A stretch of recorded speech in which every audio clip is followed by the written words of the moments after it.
Bonjour. Alors je voudrais aujourd'hui faire une vidéo à partir d'un livre de Douglas Harding qui s'appelle Sagesse pour le XXIe siècle, abécédaire.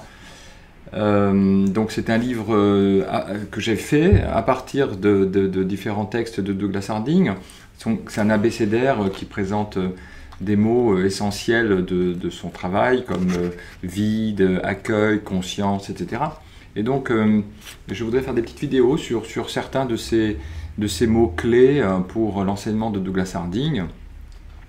Et là, je voudrais commencer par le mot méditation. Donc, c'est donc la lettre M par méditation.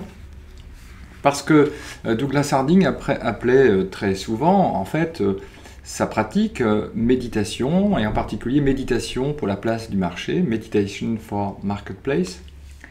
Et donc je voudrais partager avec vous ce qu'il entendait par méditation. Parce que aujourd'hui, traditionnellement, c'est comme ça qu'aujourd'hui on entend la méditation. La méditation, c'est une position assise, en général sur un coussin, jambes pliées, position lotus ou demi-lotus, dos bien droit, mains croisées. Bon, la méditation du zen, par exemple, c'est ainsi, ou même quand on présente la méditation à la pleine conscience, c'est aussi comme ça qu'on la présente, même si on insiste moins sur la posture qui est plus souple en fait. Mais enfin, voilà, la méditation, c'est dans un lieu particulier, dans une posture particulière, à un moment particulier. Donc le lieu particulier, c'est le dojo, la salle de méditation. Le moment particulier, c'est quand on s'assoit pour être en méditation. Et la posture particulière, donc c'est, comme je vous l'indiquais, le dos bien droit. Alors pour Douglas Harding, la méditation, finalement, c'est pas du tout ça. La méditation, ça n'est pas une pratique à faire dans un endroit particulier, à un moment particulier et dans une posture particulière. La méditation, c'est une pratique qui se fait partout, tout le temps, et quelle que soit la posture. Alors d'abord, qu'est-ce qu'il entend par méditation? C'est assez particulier, voici ce qu'il dit. Avant tout, cette méditation semble avoir deux visages, comme Janus. Elle regarde simultanément vers celui qui voit, à l'intérieur, et vers ce qui est vu, à l'extérieur, cependant, et tout en sachant que rien ne les sépare. Donc ça, c'est très important. Dans la méditation, en général, on nous demande d'être attentif à des phénomènes qui apparaissent dans la conscience. On nous demande d'être attentif à des sensations, à la respiration, au bruit environnant. Donc finalement, on nous demande de diriger notre attention vers, d'une certaine façon, vers l'extérieur, même si cet extérieur est un extérieur assez proche de nous, puisque c'est les sensations du corps, par exemple. Mais notre attention est dirigée vers, dans cette direction-là. Et c'est très important, effectivement, de prendre conscience de sa respiration et de ses sensations. Mais pour Douglas Harding, la vraie méditation est une méditation dans les deux directions. C'est-à-dire, vous êtes attentif, certes, au monde, et vous êtes attentif à celui qui perçoit tout ça. Donc c'est une attention dans deux directions. On pourrait dire une flèche dirigée vers l'extérieur, donc le bruit, là il y a du bruit par exemple. Voilà, une flèche dirigée vers le bruit, vers les sensations, vers les pensées, etc. Et une autre flèche de l'attention dirigée vers ceux qui perçoivent tout ça. Or, en général, dans la méditation telle qu'on la présente, et notamment dans la méditation de pleine conscience, il me semble qu'on néglige l'attention qui est dirigée vers ceux qui perçoivent. Oui. Et donc, cette attention à double sens, elle est essentielle. Il ne suffit pas simplement de prêter attention au monde, mais aussi à ceux qui perçoivent. Et qu'est-ce qui perçoit? Qu'est-ce qui perçoit les sensations? Qu'est-ce qui perçoit les pensées? Qu'est-ce qui perçoit les émotions? Qu'est-ce qui perçoit les bruits? Qu'est-ce qui perçoit les formes et les couleurs? Eh bien, c'est ce qu'on découvre, en effet, dans cette pratique. Ce n'est pas un individu qui perçoit tout cela, ce n'est pas un moi qui perçoit tout cela, c'est un espace ouvert. Un espace ouvert, une conscience ouverte. Donc, je vous invite à faire avec moi cet exercice. Donc, vous mettez vos deux doigts dans cette direction, un doigt qui pointe vers l'extérieur, par exemple le doigt de la main gauche, l'index de la main gauche, et l'index de la main droite qui pointe vers ceux qui regardent. Donc l'index de la main gauche pointe bien vers les formes et les couleurs, mais l'index de la main droite, celui qui est dirigé vers ceux qui regardent, vers quoi pointe-t-il? Pour vous, vers quoi pointe-t-il? Est-ce que ce doigt-là ne pointe pas vers un espace ouvert, vers une transparence éveillée?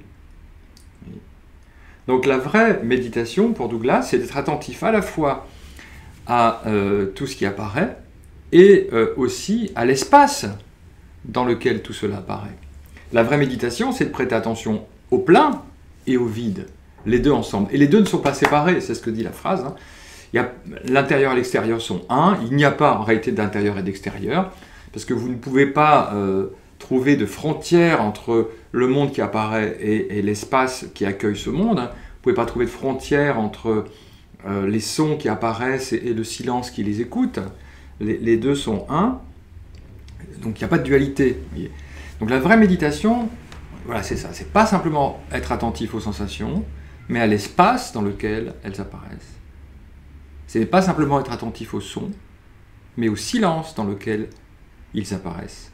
Ce n'est pas simplement être attentif aux formes et aux couleurs, mais aussi au vide, à la transparence dans lequel les formes et les couleurs apparaissent. Et pour Douglas, c'est ça la vraie méditation. Et cette vraie méditation, du coup, elle ne nécessite pas du tout une position particulière, un moment particulier ou un endroit particulier. Cette méditation peut avoir lieu partout. Tout est accueilli dans cette ouverture. Et donc voici ce qu'il écrit dans ce livre, Sagesse pour le XXIe siècle. Ensuite, il dit ceci: « Je m'assieds n'importe où, dans n'importe quelle position, je me tiens debout, je me promène, je m'allonge, je me relève sur l'impulsion du moment, ou selon les circonstances, le tout en cultivant la vigilance. Vous réservez une partie de la journée à la pratique assise, dans la paisible salle de méditation. Moi, je ne divise pas ma journée en deux, une partie sacrée et une partie profane. Elle est tout entière sacrée et tout entière profane, et aussi vouée que possible à l'attention ou à la vigilance. Et je constate maintenant que l'animation de la ville m'incite tout autant à l'attention que le calme de la campagne ou de ma propre chambre. Le monde rugissant est ma salle de méditation. » J'aime beaucoup cette dernière phrase, le monde rugissant est ma salle de méditation. Donc, il n'y a pas besoin de se mettre dans une posture particulière pour être attentif à la fois au monde et à l'espace. Que vous soyez tranquillement comme ça, eh ben, vous pouvez voir le monde et l'ouverture au-dessus de vos épaules. Que vous soyez allongé, que vous soyez en train de marcher, que vous soyez debout, vous pouvez toujours prêter attention au monde et à l'espace ouvert. Et comme le dit Douglas ici, il n'y a même pas besoin d'aller dans un endroit paisible. L'animation de la ville, les voitures qui bougent, les sons, tout cela révèle par contraste le silence et la transparence de cette ouverture. Et donc, du coup, en effet, c'est une méditation très pratique parce que je peux l'appliquer dans chaque instant de mon quotidien et dans toutes les actions de mon quotidien. Si je fais la vaisselle, je peux faire la vaisselle et voir ici l'espace ouvert au-dessus des épaules. Si je marche dans la rue, je peux voir que la rue apparaît et disparaît dans cette ouverture.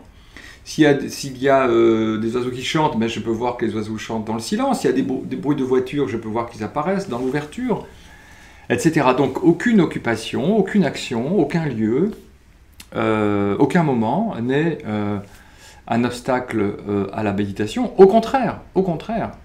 Comme le dit Douglas, le monde entier, le monde rugissant est la salle de méditation. Donc, vous embrassez le monde dans l'ouverture, vous embrassez le monde dans la pratique. Et du coup, la journée de méditation n'est pas divisée en moments de méditation et en moments d'absence de méditation.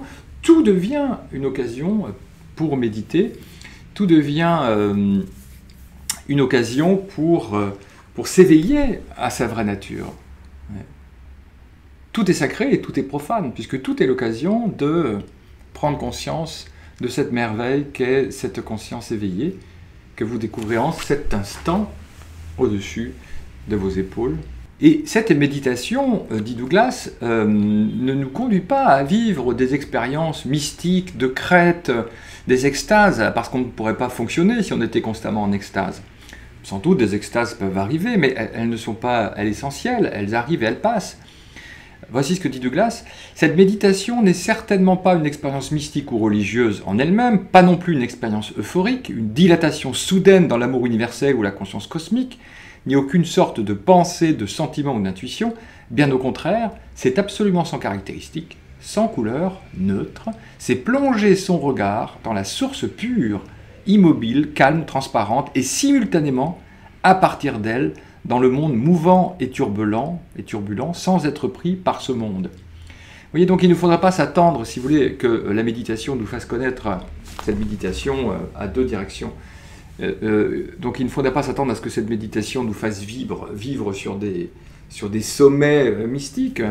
Non, elle nous conduit au contraire dans la vallée. Elle nous ramène à la source, cette source qui est absolument établie, parfaite, pure, et dans laquelle le monde apparaît et se manifeste dans l'unité, puisqu'il n'y a pas de division entre les deux. Donc parce que parfois les gens, si vous voulez, me disent « Ah mais je n'arrive pas à vivre d'extase avec cette pratique », mais les extases, si vous voulez, arrivent et passent. La vision sans tête, cette méditation, elle nous ramène à l'essentiel, à ce qui est toujours là, à ce qui ne passe pas, et qui a une valeur infinie en ce sens-là. Cette présence a une valeur infinie. Voilà, donc cette méditation est en effet une sorte de méditation pour la place du marché. On peut la pratiquer tout le temps et toujours. C'est très simple. Simplement, effectivement, il faut penser à ce double geste, à cette double attention, à la fois être attentif au monde et être attentif à l'espace dans lequel il apparaît. Et vous allez voir que, quelle que soit votre posture, quel que soit le lieu, tout cela devient une pratique très joyeuse. Très joyeuse. C'est pas cette méditation, c'est pas un labeur fatigant. Ah zut, il faut que je prête attention dans les deux directions. Pas du tout. C'est la joie même de l'être. C'est la joie de l'éveil en fait. C'est par... Voilà, on revient à cette source pour la joie d'être cette source, pour la joie de s'éveiller à cette source et à la splendeur de cette source. Donc ce n'est pas du tout une pratique besogneuse, c'est au contraire un non-effort. Voilà, c'est un non-effort, une détente dans la joie de l'éveil. Voilà, la pratique consiste à se détendre dans la joie de l'éveil.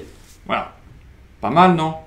Voilà, donc merci beaucoup et à bientôt.